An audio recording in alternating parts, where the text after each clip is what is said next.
Greetings. Today we are looking at the bigger picture. So, zooming out, looking at outer planets, and of course, the big thing that is going on right now, the Saturn-Neptune conjunction, with Saturn just in its very last few days of being in Pisces, where it will then on February 13th go into Aries, joining Neptune, and 1 week later, their conjunction is exact, although we're already in the conjunction as we were last year as well. So, this is not the first time we've been feeling this energy, but let's take a look at what it means in the bigger picture and how to think about these times. I'm Marina Orms here with your Astro perspective for Sunday, February 8th.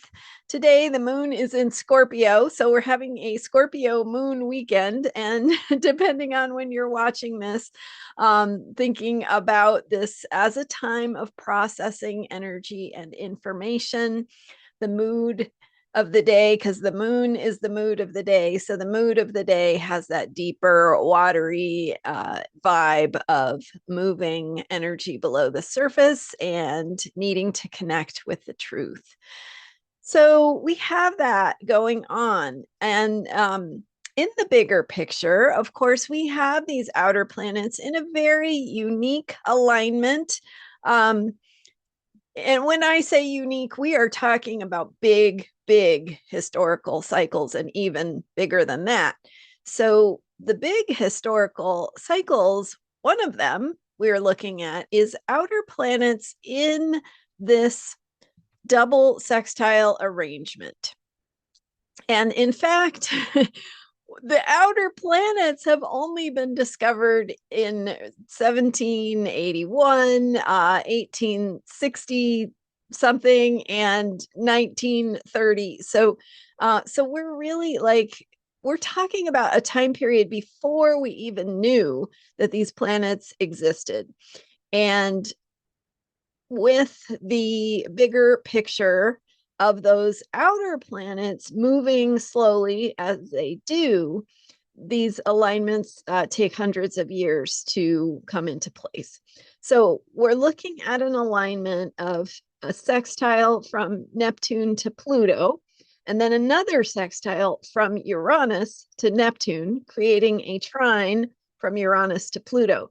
And all of these are the waxing phase of the cycle, which is a technical astrological term, but what it means is that it's the beginning part of the cycle. So before the opposition, and the whole cycle would go from when they come together until they move apart and they're fully opposite, and then they come back together again. So these are all happening in the waxing half of the cycle. And these outer planet energies reflect what we're experiencing in the collective. Right now, these two waxing sextiles create a unique alignment that hasn't happened since the 1500s. So we're talking about 500 years ago.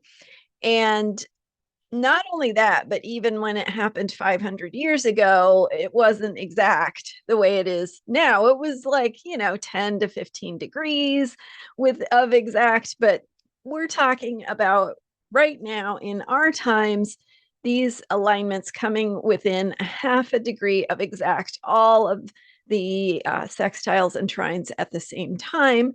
Not only that, but they last for several years where they are kind of hovering in these relationships in the sky. And in fact, the Neptune Pluto sextile has been with us since the 1940s, depending on what kind of orb you use, maybe even longer. So because Neptune and Pluto have these overlapping orbits, they're kind of traveling together for a period of time. So that's why we have this time where they're not really moving out of that sextile for 100 years. So that's happening in the background. And then we've put Uranus in there in a sextile to Neptune. Sextile just means 60 degrees apart on a circle, right? Circle is 360 degrees. So 60 degrees is 1/6 of the way through that circle, through that cycle in their relationship with each other. So so we're in that moment, if you want to call it a moment. And this energy, the energy of these waxing sextiles, is supportive. It is like a door is opening.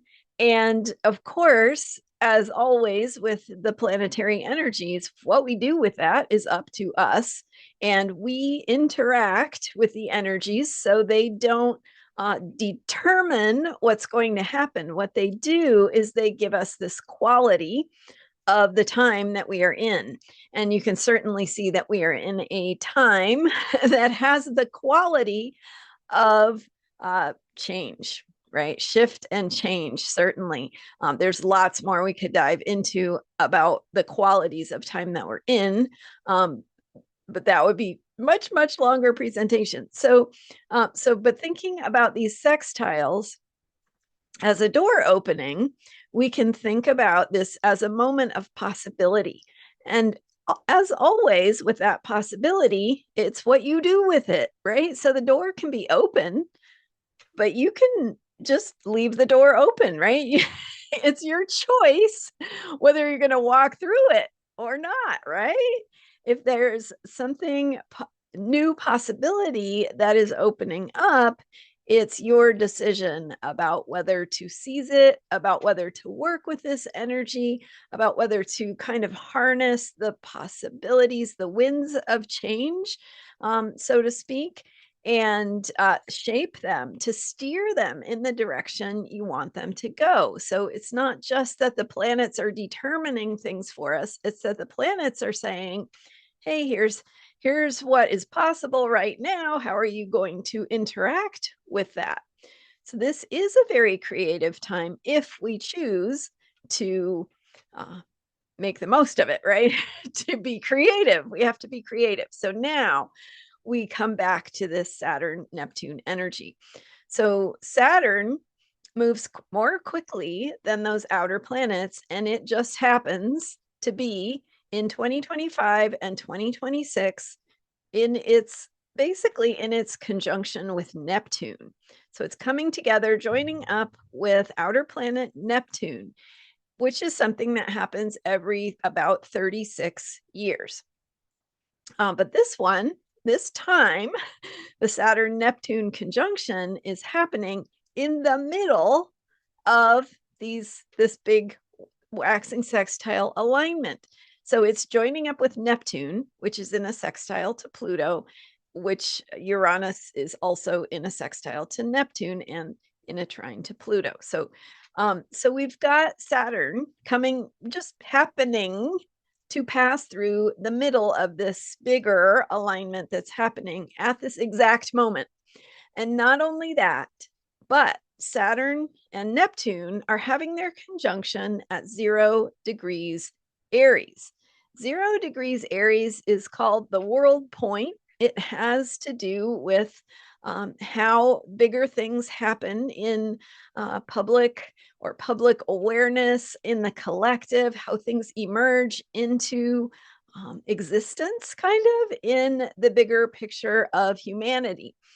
Right. So if you as an individual, have a rebirth moment when you experience that 0 degrees Aries energy, or when something transiting your chart is activating 0 degrees Aries, just think about that as happening for all of us collectively at the same time. So we're with that Aries energy of birth, of new beginnings, of emergence, of action, risk taking. So think of the courage and the audacity and the risk taking that is involved for a seed to sprout. Seeds generally tend to sprout in the springtime, and the springtime is aligned with the energy of Aries and the spring equinox. So Aries 0 Aries is the beginning, is the spring equinox for 0 degrees Aries for the sun. And it has that energy of spring and new beginnings, courage, risk taking, and if you will, audacity. So the audacity to emerge with a new sense of self, with a new creative possibility. So starting new projects, starting new directions, building new things, being creative, putting things in motion, taking action, that willingness to stumble, to fall, to make mistakes on your way as you discover what you're capable of creating. So, Saturn and Neptune coming together in the middle of this bigger planetary alignment in a conjunction at 0 degrees Aries. And there's so much that is meaningful and significant about our time that I have put together this guest speaker series to dive deeper into these different dimensions of and ways of understanding these energies, and so that we can be empowered and work with them in the best possible ways to bring about healing, to create new ways forward, and to embark on new beginnings and new projects, stepping into the courageous will to bring about new ways of being, which is really the potential we're in right now. So, yes, things are falling apart. Yes, yes. There's a lot of uncertainty. It's scary. There's a lot happening. There's loss. There is fear. There's fear for the future. There's, all of that is surfacing at the same time. And so it's not, those are not, it's not separate. It's part of this creative process, which, I am not one to wish for some of the harder, more ugly or more challenging things to happen in the world. Of course, none of us wants that. But with what we have choices. And so, how we respond, how we step into our courage, how we imagine the future, and how we imagine our own role in that creative process to imagine and create new ways forward, is about each of us stepping into who we really are, and really imagining new possibilities for our own lives as we move forward, and how we can contribute to being part of this bigger picture of what we want and the greater good, and how we can participate in what matters most to us, and what we're good at, right? Because maybe you can't fix everything, or maybe you can't fix something that is not really your wheelhouse, but you can work on what is in your wheelhouse, what you're good at, what you're built for, and what you are here to do in your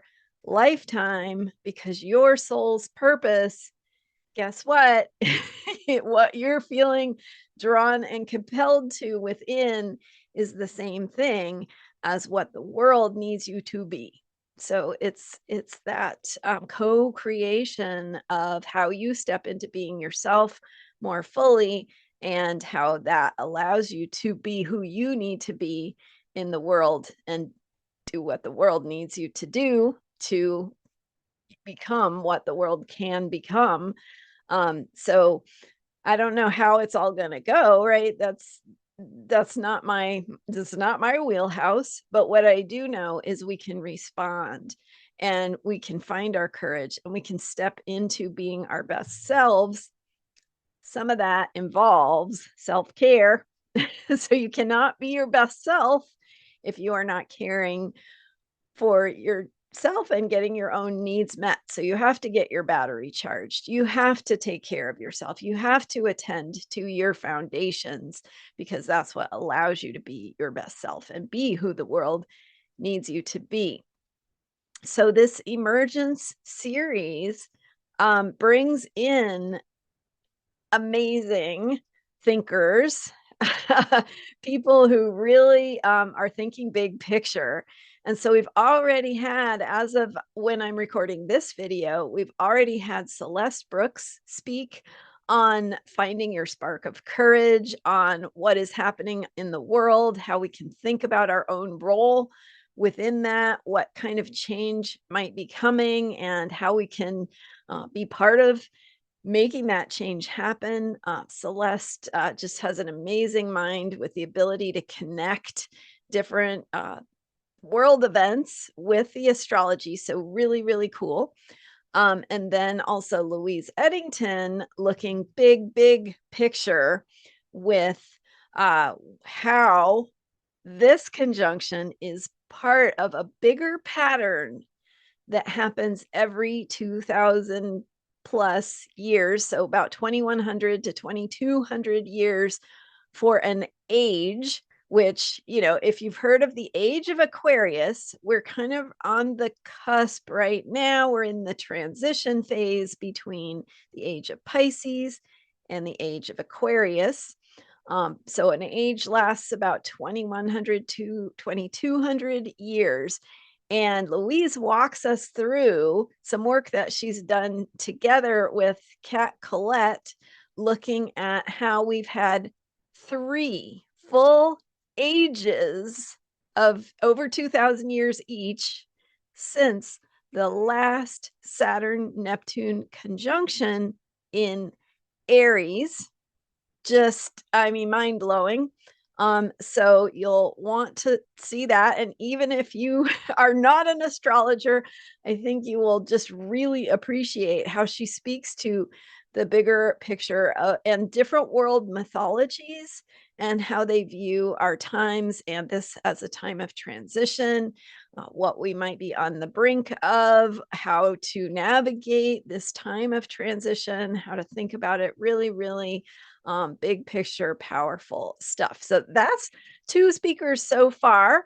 And we have about 8 more to come. So I am super excited to continue to share what these amazing thinkers, most of them are astrologers who have this handle on kind of what we're going through astrologically. Some of them are not astrologers, but other healers, energy workers, storytellers who can help us work with the energies and get some practical tips for how to care for ourselves during these times, and how to really tap into our own inner resources and become, do our work that we're doing to be our best selves here. So, so join me on the Emergence series. I already have 2 videos on my YouTube channel, Astrology Heals YouTube, and transformationalastrology.com is where you can go to see all of the speakers' videos